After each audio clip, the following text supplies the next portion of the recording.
Kini kaagi lagi sa Biblia mga daghang kay problema mga kaigsunan. Sa Mateo 4:1, nanasay pala problema. Unya gidala si Jesus sa Espiritu Santo ngadto sa dapit nga awaaw aron tintalon sa yawa. Kinsay gadala ni Kristo?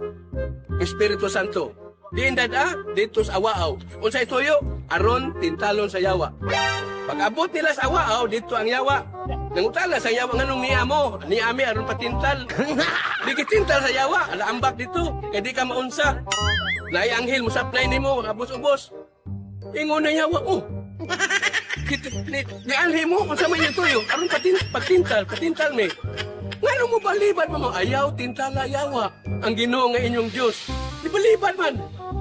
Pagtintal jawa ningo man ayaw tintala yawa ang Ginoo nga Dios. Ningo sayo ko ni anghel mo aron patintal may pamanguli mo. Di na mo inyong tuyo nangambog mo. Luoy kay si Kristo magkaigsunan.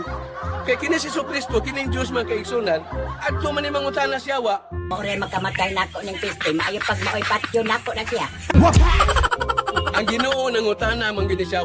Ingon na siya nga, yawa, diin man kagikan.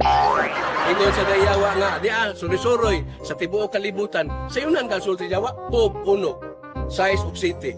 Mabasa ka na suog. Nagsuri-suroy ra din ng yawa sa tibuok kalibutan. Nya ang Ginoo, utro sa dayawa mahibaw. Pero unsay sulti sa Ginoo, ako nasayod sa tanan. Ang Dios nasayod sa tanan. 1 Juan 3:20. Nya ato mangutan na siya wa.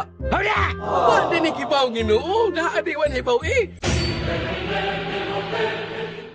Makaigsunan, pag-upalag yung nisulti si Brother Rudy Cabaron, matod palaga pagkaanindot yun kuno sa Ginoo. Kuntig yung nindot as Ginoo.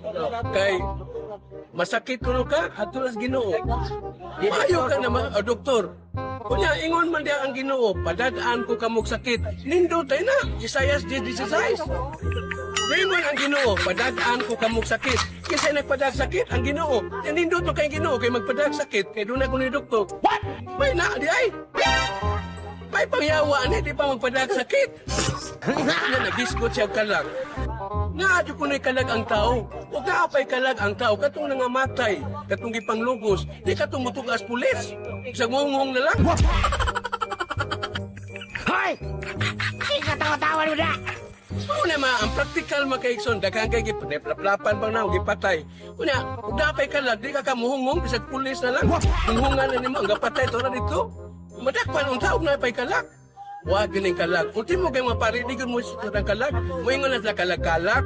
Kay way klaro para pag-truck-truck, way klaro ng truck. Manuot na mga palay sa amin sa kalag-kalag ni Brad. Nabimbre.